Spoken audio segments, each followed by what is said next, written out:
What's up, friends, party people? This is Chris Young with 80/20 CRM by Get Real. Grateful to have you here. As always, thank you for being a part of the 80/20 family and for making this space that we're in enjoyable and fun and always challenging, no doubt. We're grateful for that. And thank you for tuning in as well. And please give us your feedback. We look forward to hearing from you, what you see, what you hear, how we can improve and be better. Nothing is perfect, but we are always trying really hard to make it just as seamless and powerful as possible for you. There's a lot that the platform can do, and we want to make sure it's doing it for you. So we have on the screen here the funnel, our 80/20 CRM process flow or funnel.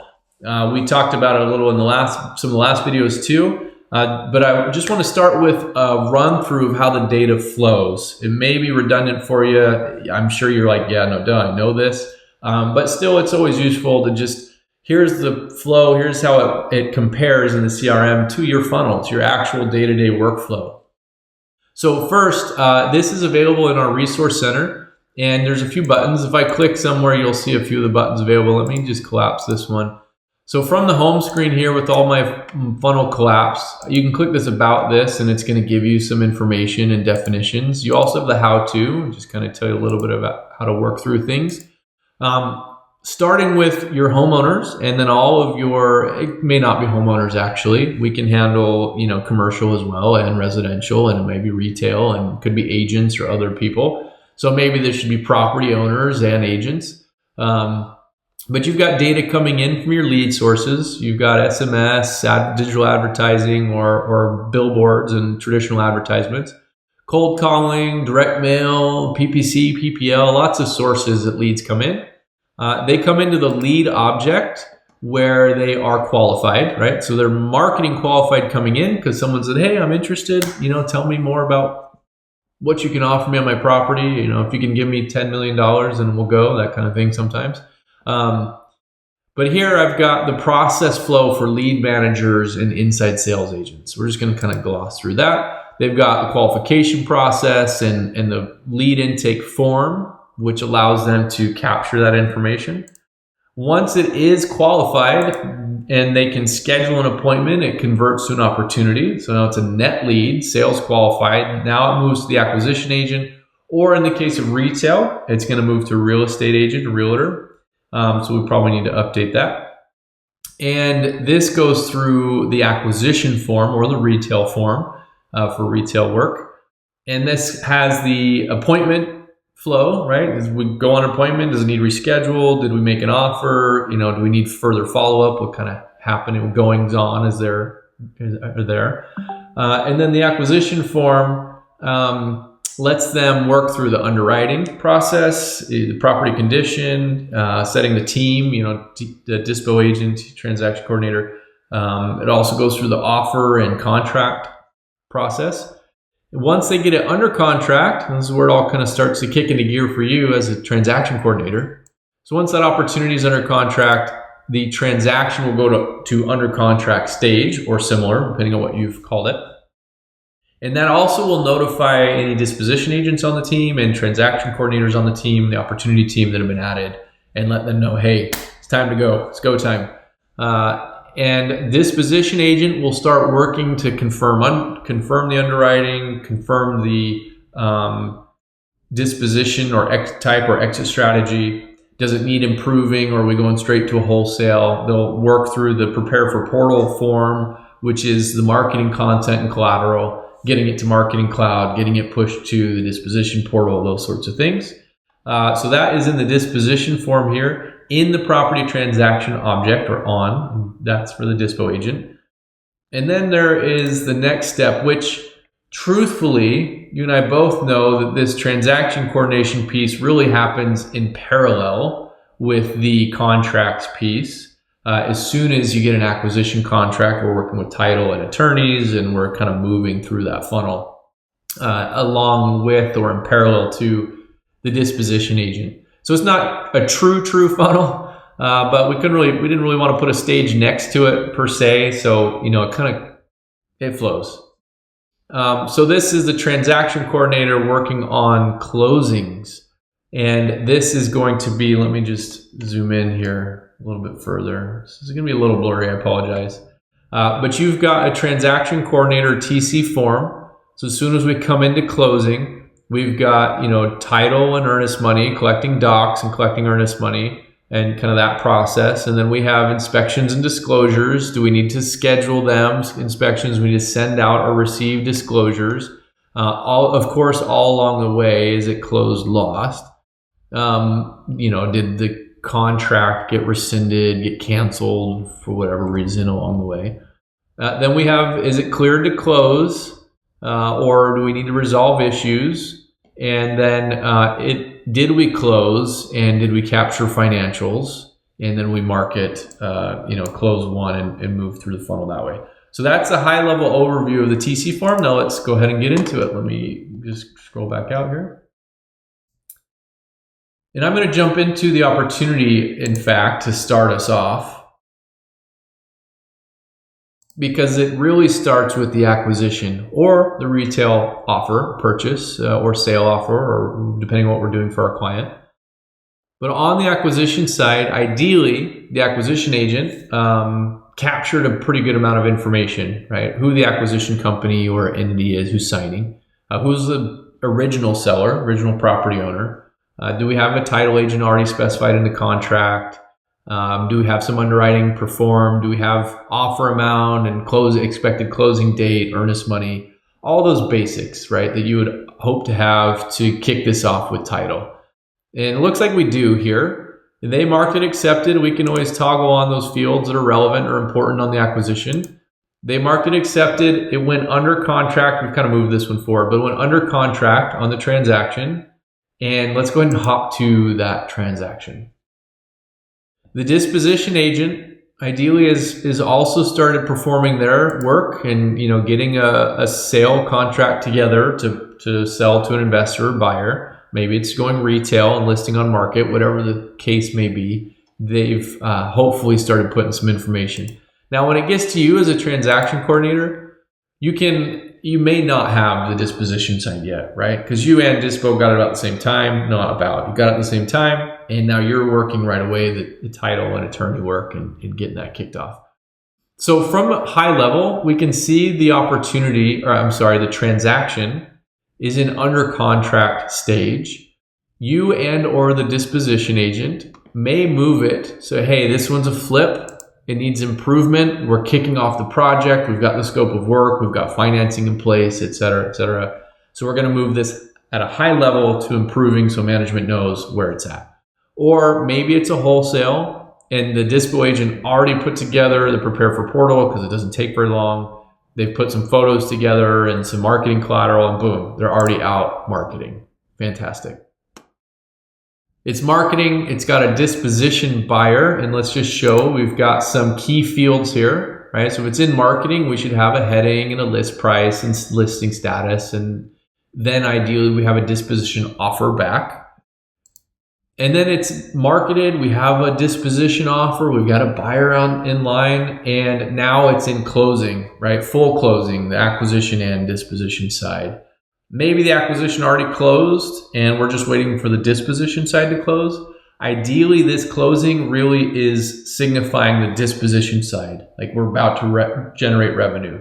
Whether that was a wholesale or flip or something else, we're working on closing this transaction.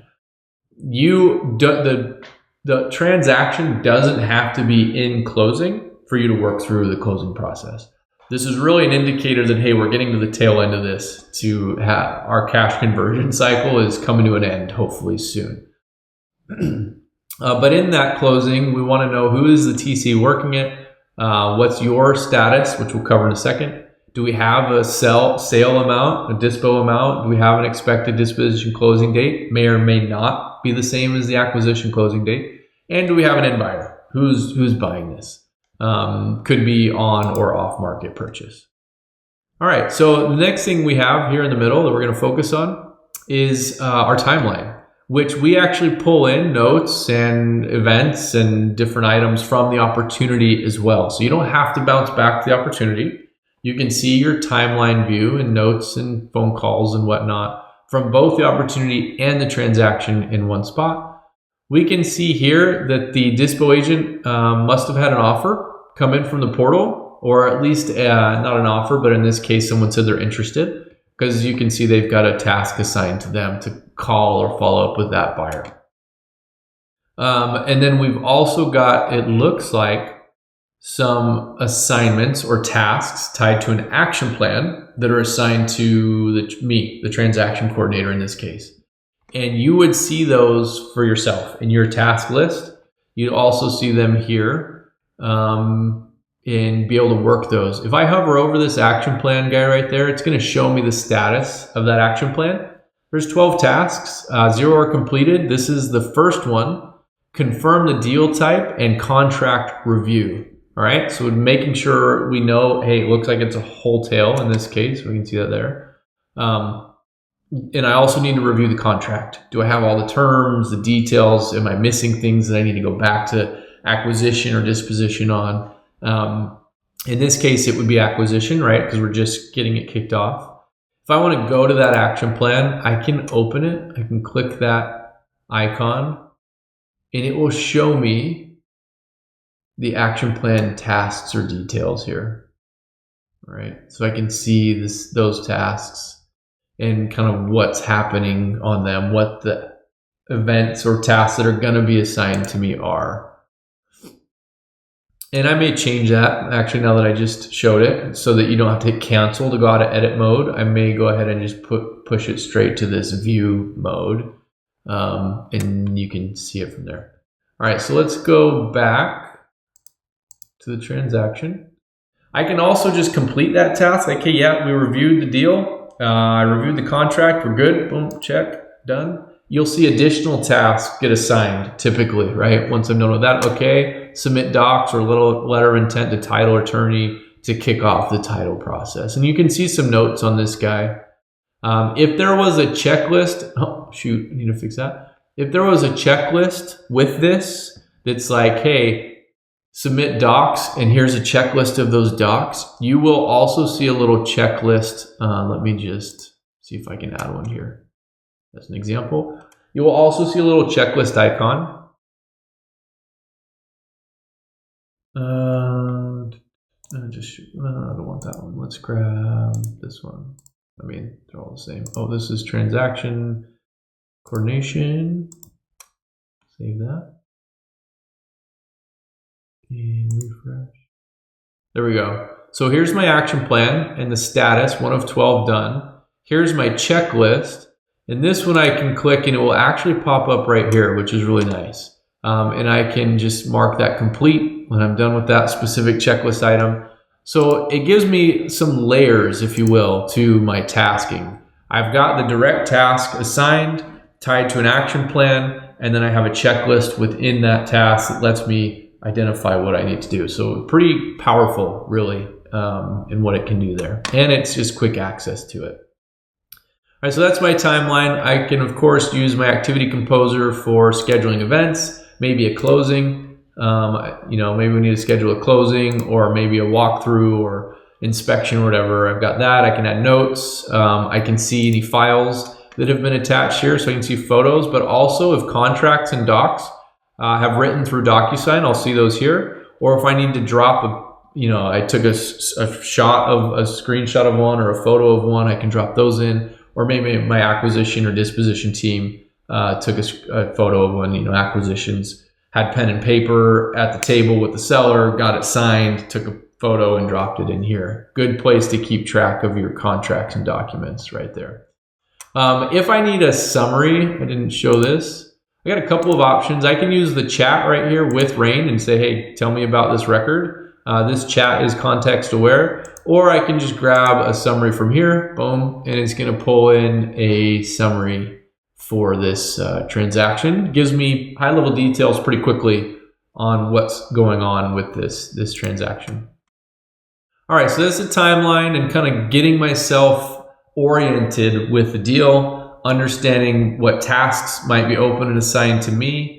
I think we will add a filter here so that you can filter it down to just my tasks because it can get pretty heavy sometimes. So I'll just take a note of that.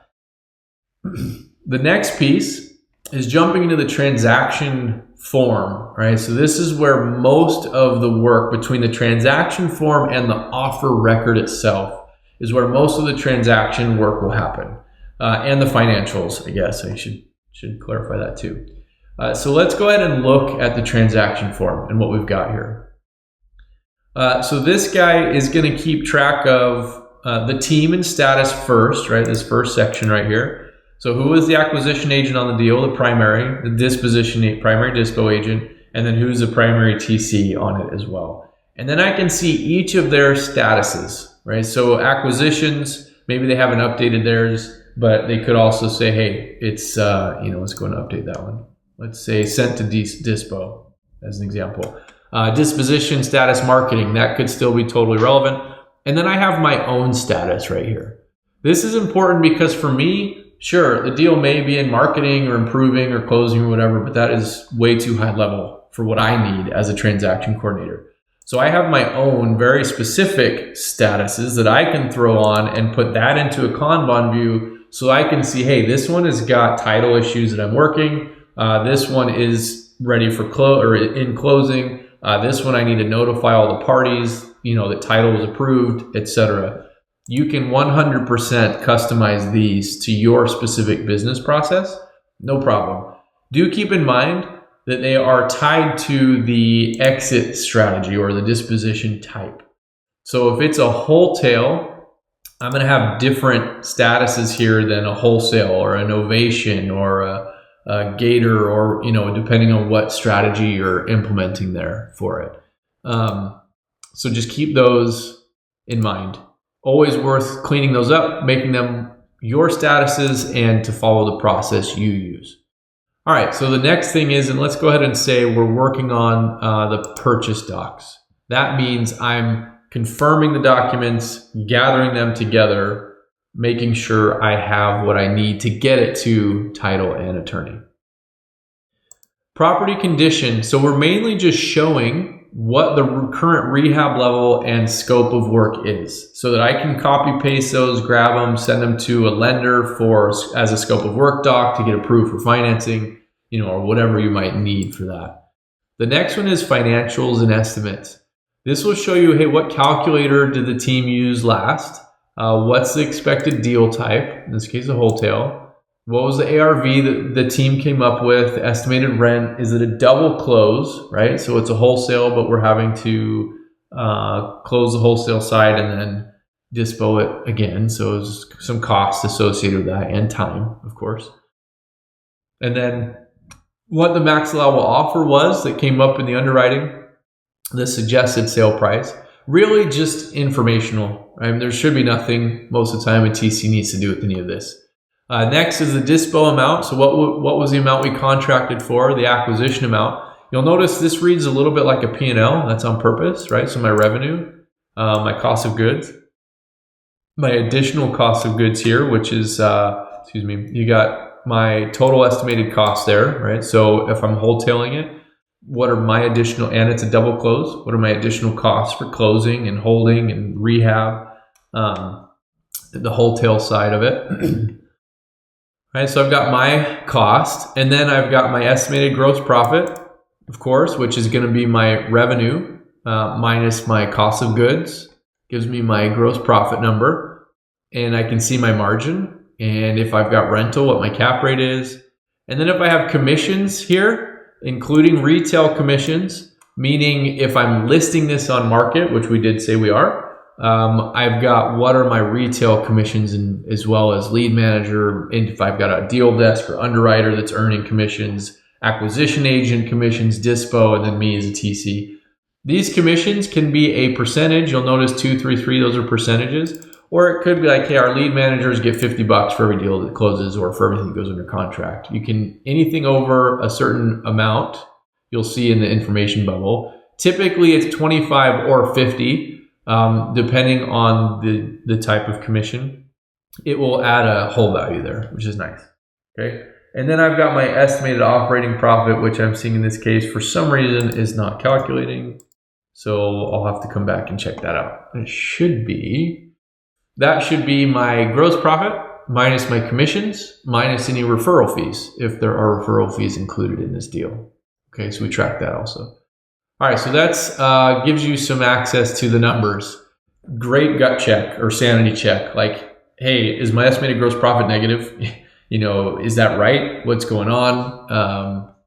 So that just quickly, okay, does it look like I have the right contracts and do the numbers make sense, or do I need to go back and say, hey guys, what's going on? Next is contracts, contacts, and coordination. You can actually see a lot of people involved in this one. We have the original seller, Alex Zoller. We have Alex's spouse or significant other or another decision maker included. We've got Becky, a title agent, here involved. We've got a few buyers, which makes sense because we bought it and then we're having an end buyer. So we have Silver Kings Holding as a buyer. It looks like on there twice. I'll have to check that one out. And then we have Alex buyer, the end buyer. And let me actually just check that real quick. We should not have Silver Kings in there twice, I don't think, unless we gave them different roles. Looks like buyer and buyers. I'll check that out. I may have added them in multiple spots when I shouldn't have, so that would be my fault.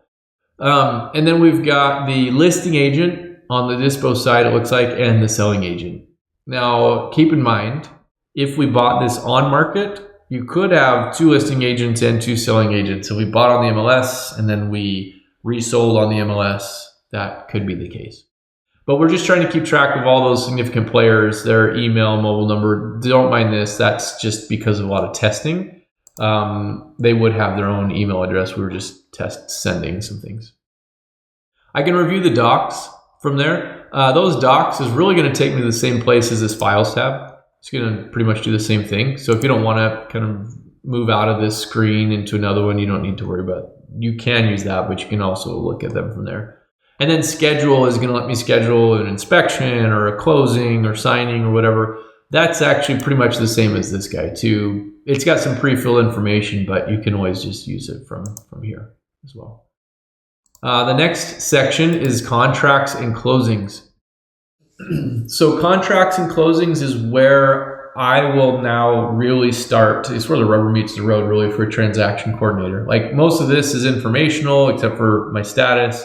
Contracts and closings help me know who the key players are and to contact them quickly or schedule some things, upload files. And now I need to look at the specific details of the acquisition side, A to B side right here, the acquisition itself, what's going on with the acquisition, and then a B to C side, the end buyer. And let's walk through what we're seeing in front of us here. On the left side, we have the owner. Alex Zoller is the original seller or primary contact on the opportunity. There may be an entity or not attached here. Lets me know if there is an LLC involved and Alex is the signer or whatever the case is. I've got my acquisition offer status accepted, my accepted date. So the earnest money due date, which defaults off that accepted date, typically to 3 days. Earnest money status, kind of the first thing I might be working here. Do we have earnest money? Is it in escrow? Is it pending? Are we actually returning it because this deal was canceled? So I can keep track of the A to B side earnest money. What did we offer to them? Did we pay it? What's the status? Is there an escrow account already opened for this? And what's that account number if so, if I want to track that? The next one is escrow holdback. Let me check if we must have added escrow. Looks like we did. It looks like I added a bunch of things on this one just to show us an example. So we do have an escrow holdback. This section will only show if that has been selected here in the contingencies, because that can be a contingency, it is really. And same thing here. We've got it on this side as well. So these are independent. The A to B side contingencies and disclosures do not always translate to the B to C side. They're different often. And so this is specifically for the A to B side, and over here is for the B to C side. So just keep that in mind that they're split between the two sides. But you work them all from one transaction because really your cash conversion cycle depends on the deal closing. And you don't want to have to work the transactions separately. You can work them separately time-wise, But when it comes to the record, you want them to be tied together, right? Because it's all going to roll back to the opportunity so that your reporting, your forecasting, your pipeline management is all cohesive. And your data is rolled back to the ops so you can see your high level metrics and financials. And you know, hey, I've got 15 acquisition contracts out. And how many of the transactions related to those are closed? How many are improving or closing? So I can see what's my cash outlay like. What's my burn rate going to be? What kind of funding do I need to get secured to make sure this all happens? I can keep those in line and keep it together. Important business decisions that you got to figure out, because we all know cash is king, and keeping that on track and knowing what your pipeline and outlay looks like is critical for business health. All right, so escrow holdback. We talked about the amount, the date, right? If there's typically a deliverable date for that escrow holdback, and you'll notice there are some notes. When is it required to be completed, or when was it completed and we got the authorization to release and it's all taken care of. Escrow holdback status, right? So it's open, funded, there's work in progress, or the authorization was requested, or funds released. You got the escrow status. And then terms. What were the terms of that escrow holdback? Like, hey, garage door repair, blah, blah, blah, whatever it was, septic check, whatever those terms were that have to be completed. You're not often going to see this, of course, on the acquisition side. Maybe if you're buying it on the MLS and you have the ability to negotiate something like that, then perhaps. But if it's a direct to seller, there's a lot of friction in adding an escrow holdback. And that also means that there is escrow, and just there's a lot of burden to that. So commonly, though, you might see it on the disposition side, at least in my experience. I could be wrong, but in my experience, that's where I would see it more commonly than with the direct seller. Inspections and contingencies, just as it sounds. So when is my inspection due? So if I put in to my contract, my acquisition contract, that I want to review this property, some do, some don't. A lot that are direct to seller don't, to avoid the friction, like, hey, we're going to buy it as is. There's no inspection date. Maybe, right? You do that sometimes.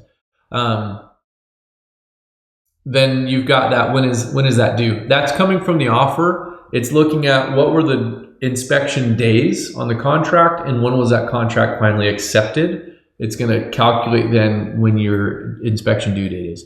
Inspection date here. Date, time stamp, when is the inspection scheduled for, or when was it actually completed? So I can use this in emails and notifications and lots of different things, like, hey, the inspection's coming up tomorrow at noon, make sure dogs are put away, or whatever, however you want to use that, or to your own team, like, make sure you're there to meet them, or however you handle those. Inspection status needs ordered, it's drafted, approved. Some of you may have an approval process for those inspections. Some don't. Kind of depends on the size of your team. And so you may not need some of those. You can remove them if you want. These, just keep in mind though, that these statuses are used in other places too, not just inspections, but that's okay. On hold, in progress, completed, canceled, kind of the normal. Appraisal date, we must have put an appraisal in here. We did. So let's just drop that one off to show the example. If I drop that off, you'll notice that's no longer there. So it is dynamic, which is really nice. It's only going to show the fields that are relevant to this transaction, or this A to B side in specific.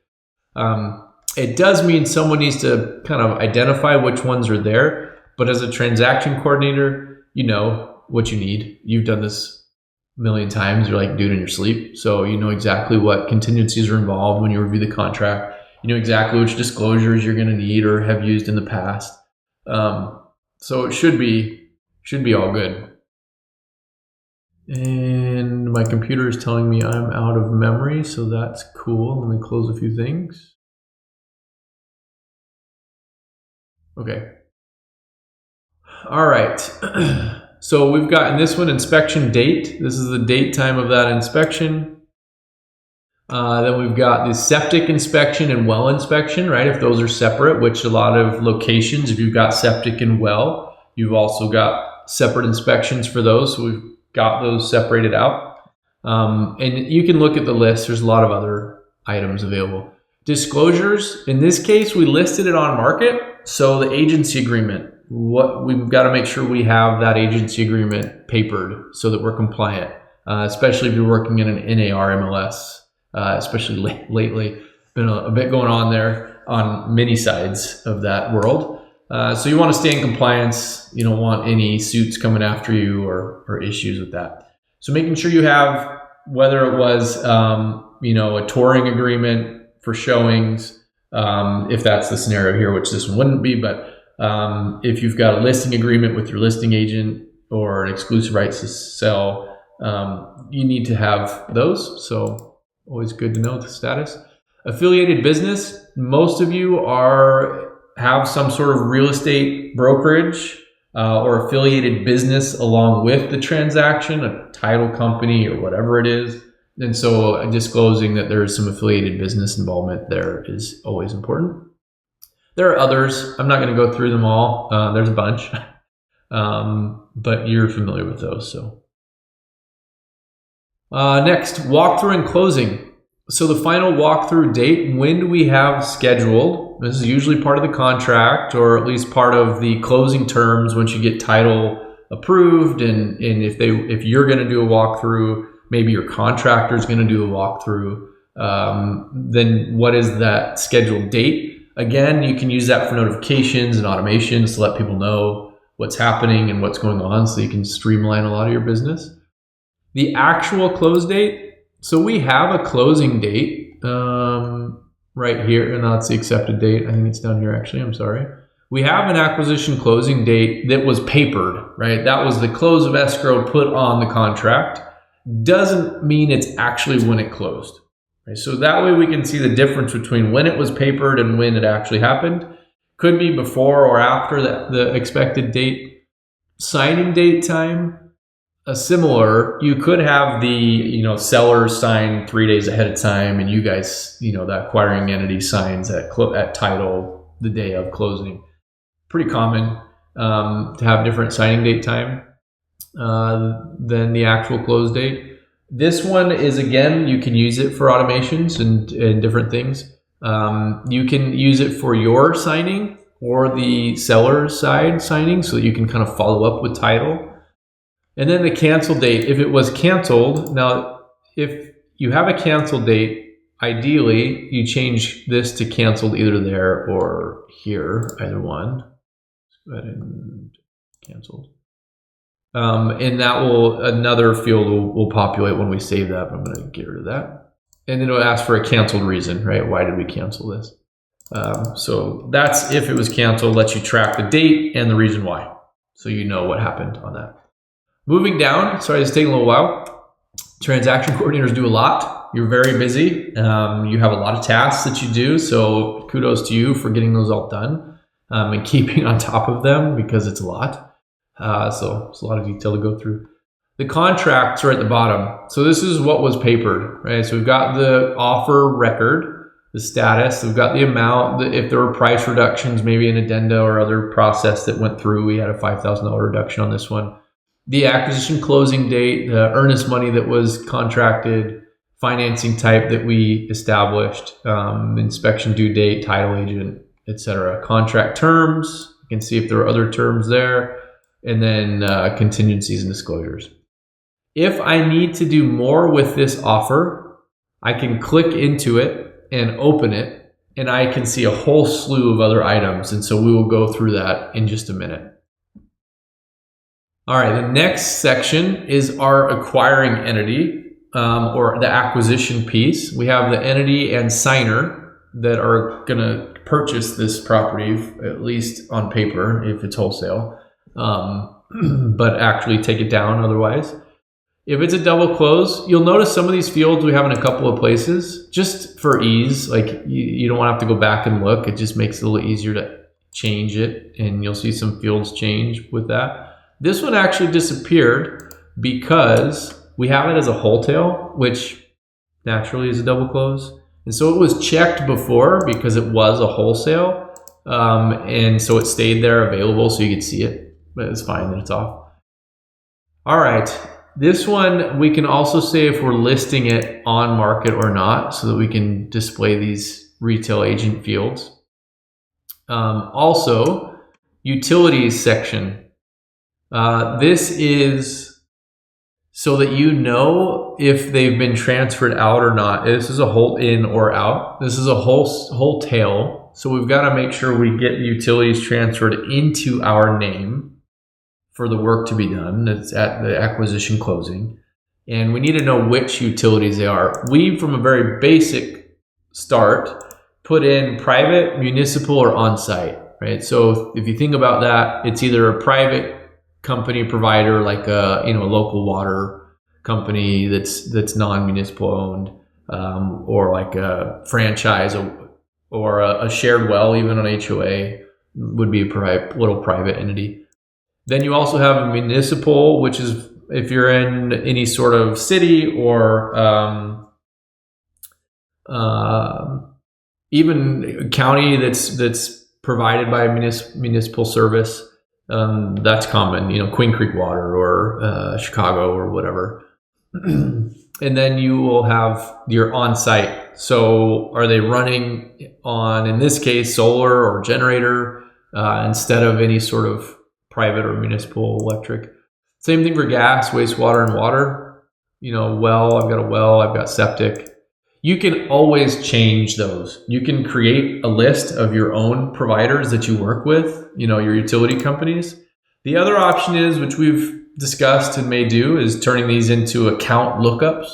And so you can just say, hey, the electric provider is this account. And that way you have access to their phone number and their contacts and that sort of thing. So some options there. And then utilities transferred.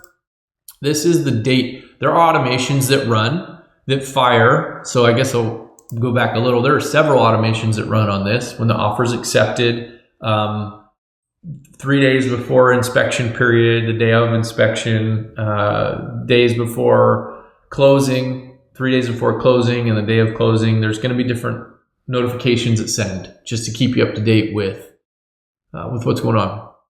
Utilities is another one of those. If it is a double close or a flip, or otherwise needs utilities transferred, there is an automation to say, hey, don't forget, make sure you get utilities transferred over.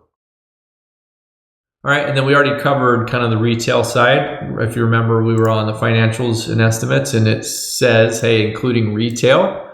This one we know is, we said we're listing on market, and so we've got who are the agents and the commissions that we expect on that retail side. Okay, very good. So there's a lot we've gone through. The next piece is going to be the B2C side, the dispo side. So we've got the buyer and entity. I'm going to go a lot quicker through this one because it's the same, pretty much the same as the acquisition side.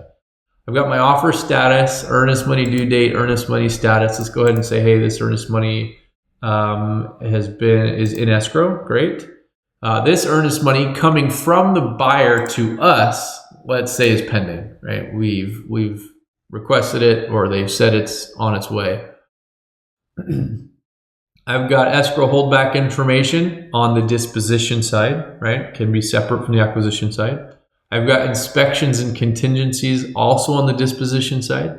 In this case, it looks like we've just got one basic inspection. They may add more. Maybe they want an appraisal done since this is retail. Let's see. I don't know what else there might be.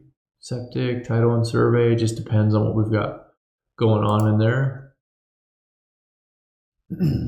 So I add an appraisal. Same thing. Date, time, and status of that appraisal. So if you feel like you need to track those things, if it's the buyer doing it, you may or may not feel like it's necessary for you to track it. Like, hey, they're going to order it, and if they have problems, then they'll get back to us, and we know. So I may or may not keep track of that appraisal, or the status of that, excuse me.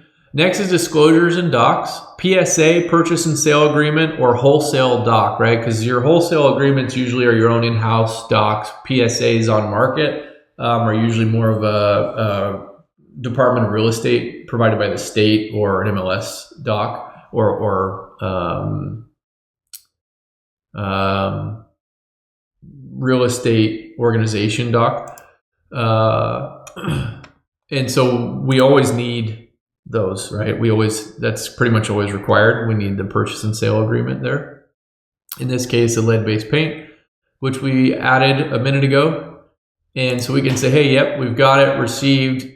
We've got received, completed, compliant. So compliant would mean, hey, yes, I have the purchase and sale agreement. I have all the addenda. Everything is signed and executed and date stamped, right? So compliant means I've got everything I need to put into my file. And if I were audited or a case comes back or E&O insurance or Department of Real Estate or whatever, I've got everything I need to show that we were compliant. Lead-based paint will say, hey, we delivered it, completed, delivered to the buyer, right? It's our responsibility to get that to them. And then walkthrough and closing. So this would be on the disposition side. When is the buyer walking through, their close date, their signing date, cancel date, and then the disposition offer. So we've got the offer, the status, the amount, closing date, earnest money, inspection date. Again, you can see all this is here because ideally the acquisition agent plugged in their data, boom, got it. Disposition agent plugged in their data, boom, got it. And now you're running with it. This could be completely blank too, right? Because if you're just working the acquisition, you may have nothing in here yet and you're just working through the acquisition side, which is cool. No big deal. Okay. Well, actually, let me go ahead and save this. I don't even remember what all I changed. I think I changed the status at the very beginning. Okay, so here's the transaction record that's saved. Looks like it updated purchase docs. We've got our offers updated, whatever changes we made. Just quite a bit of information here. We tried to keep it organized and clean and keep you focused in the center. Let's go ahead and jump to an offer record so that we can look at all the details. There is quite a lot on the offer. Transaction coordinators, again, go through a lot. There's a lot of data, a lot of details here. So you've got a couple of options. I can go to the offer record by just clicking it from here. I can also find those offers in here, right? Usually it's easier to just click them from here because you know exactly which one's attached for acquisition and disposition. And I don't have to look at the direction and other things. Let's just look at this acquisition offer. And there's quite a lot in this one. So of course we have the status, the direction. This is a purchase offer. It's on the acquisition side. It's a standard offer, not a counter or anything else. Who the TC is involved on this one. We've got the seller, seller 2 and selling entity, buyer, buyer 2, buying entity, buyer intent, which we would have had on the disposition when it came in because I put that we were a cash buyer, or that we were going to hold it as a rental. The amount, so contract amount, close of escrow date, earnest money. You'll notice these are all very standard fields that would go on contracts or addenda, right? Nothing crazy.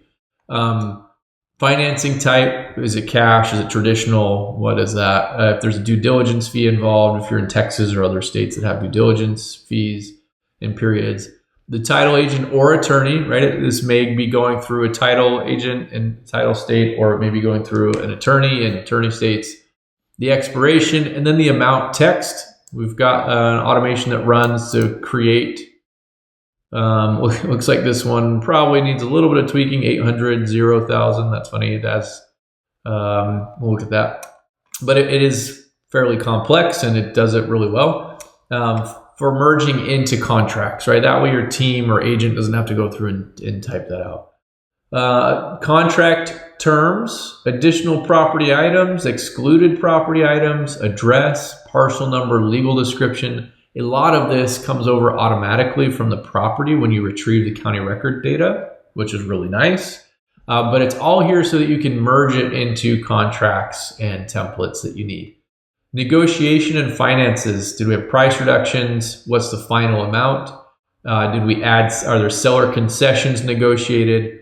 Who is the closing cost payer if that was identified? Then the net offer amount. And then you have, and this is going to be the offer amount minus price reductions minus listing and selling agent commissions and closing costs. You don't really usually need that in an offer. We just have it available. The closing costs, lender credits, seller concessions as a an amount, right? This is like either percentage or dollar amount, and then this is the calculated field. The down payment and funds to close. So whether you're the buyer, the seller, it's a REI deal or a retail deal, all of these numbers will math out basically. And so you'll have, what was my contract amount? $800,000. What was my price reduction? $5,000. That gives me a final amount of $795. And then I have earnest money of $5,000 already deposited. So my funds to close on a cash deal are $790K, right? So if I'm buying cash and I got it to $795 and I have $5,000 earnest already deposited, then I've got to come up with the other $790. If it's not cash, if this is traditional, we'll see different math run. It won't, yeah, there it goes. It's going to recalculate. So now it's saying, hey, it's a traditional financing. I don't have any down payment identified or anything else, no closing costs. So as far as it can tell, if I'm financing the whole $795 and I've put $5,000 down in earnest, I should actually be getting $5,000 back, right? Just theoretically. If I'm financing $790, then it's going to be different. So we can add in concessions and we can add in lender credits and closing costs and a down payment. And we can just kind of watch it and run that same math. This math is also going to run on the flows as well. So you'll see it. Funds to close will be available there also. But that's here. And then key dates and statuses. So sent, accepted, earnest money due, inspection due. Those are typically in sequence, right? We send it, we get it accepted, then earnest money becomes due. Then there's an inspection due date typically. Inspection date here is the actual inspection completed date. Final walkthrough date, and then cancel date, right? It's in order there. Earnest money status, escrow account, inspection status, cancel reason kind of go in line with those dates. Title and closing. So title commitment date. When did we get the title commitment back? And what was the status of that title commitment? Oops. Right? It's been requested. It's been received. We're good to go. Settlement statement date.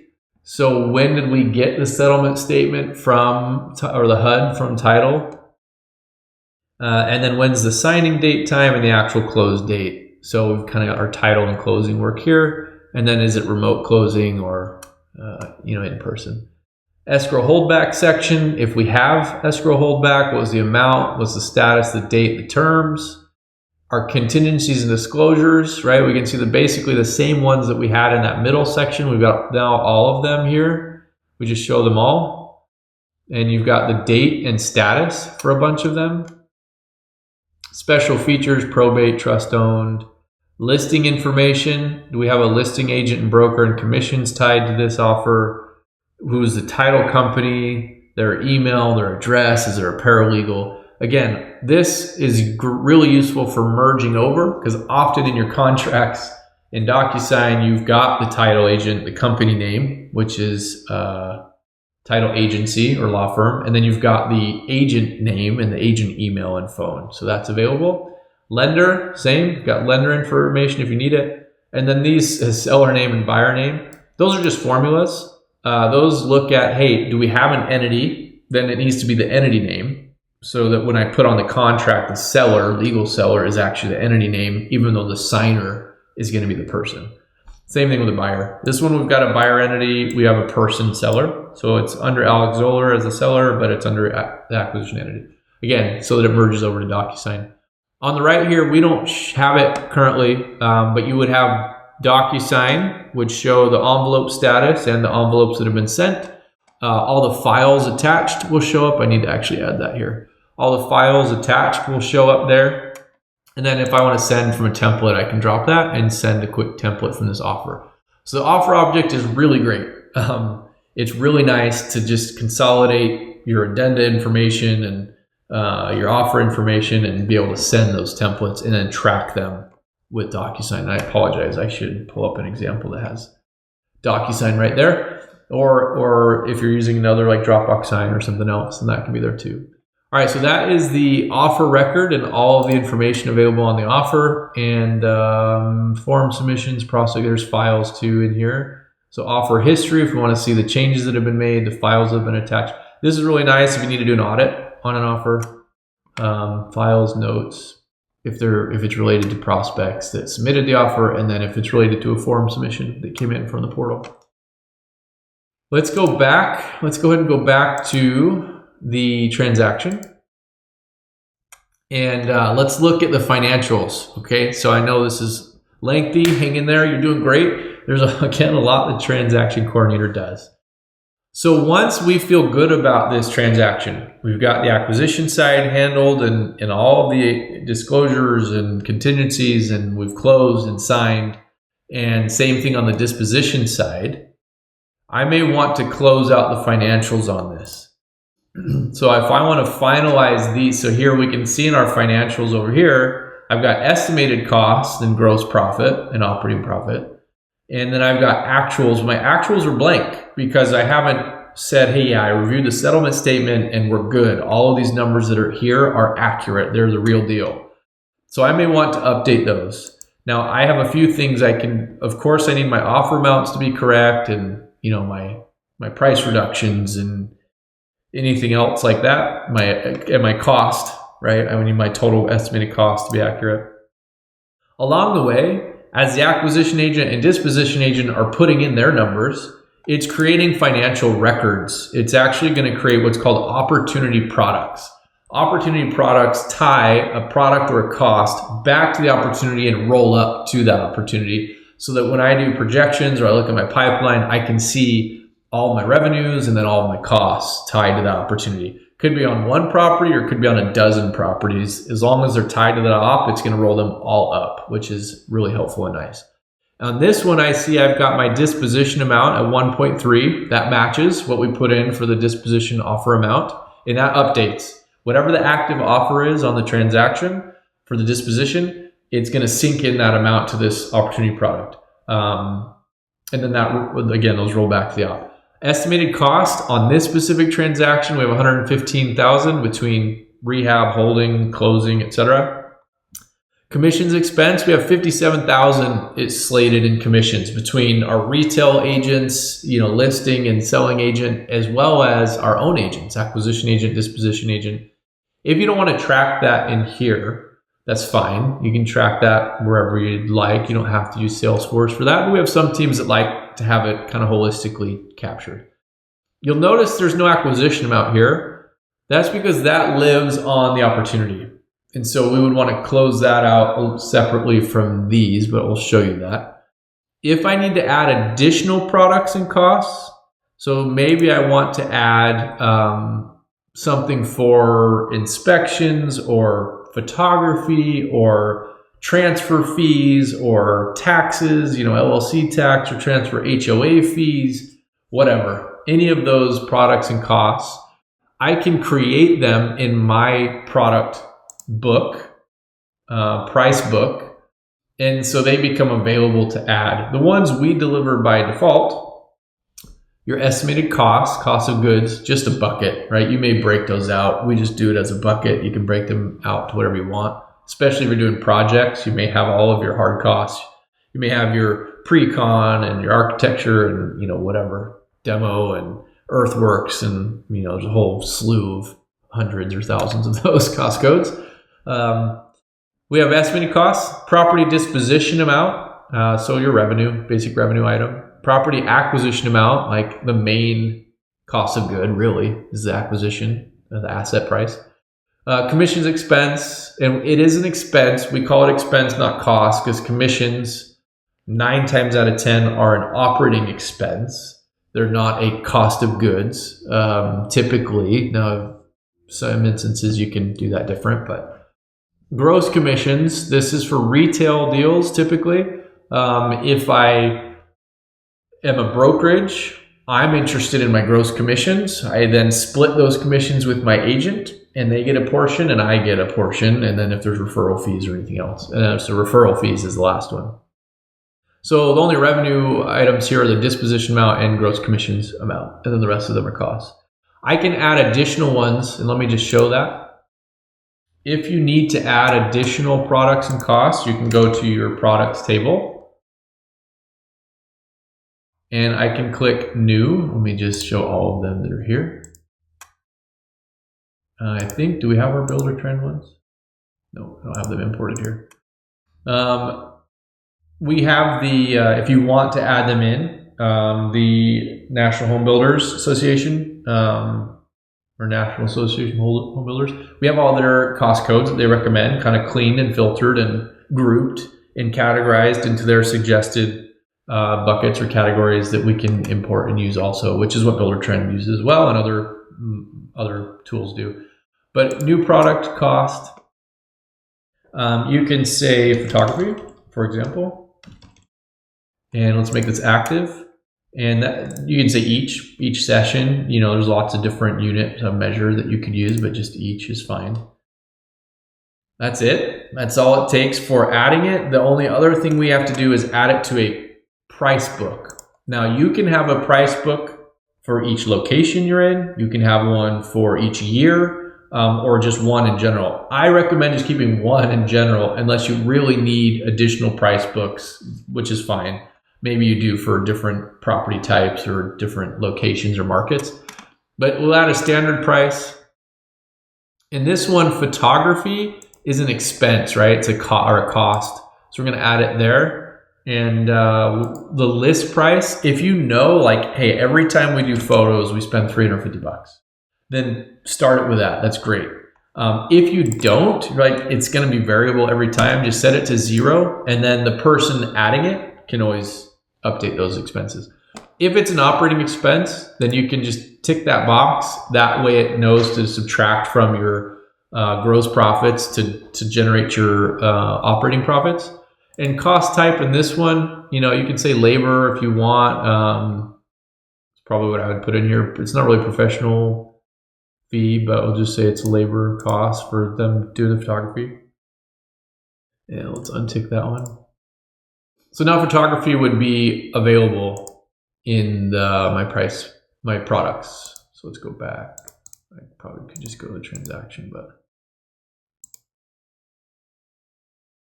let's go back here. Okay. And there it is. There's photography. Good. Let's go back again. All the way back. And this should reload, and now we should see photography. So let's go ahead and say we want to add photography here, next. And it's got it, but we can, oops, let's edit the price, the amount here. Let's say it's $450. We can put a date, we can put some other things on here too. I don't have a count on here, though we could add it, tie it to a specific account. Actuals is what I really want to cover here. Let's save this not as an actual for now.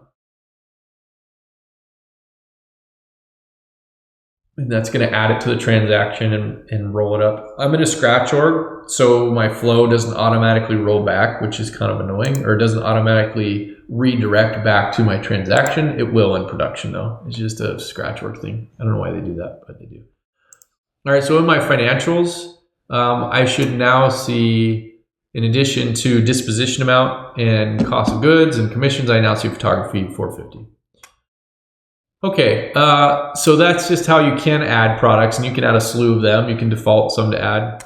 The next thing is to close them out. We've got the settlement statement. I've reviewed all of these. Yes, these are the actual commissions expense, the actual COGS, the actual disposition amount.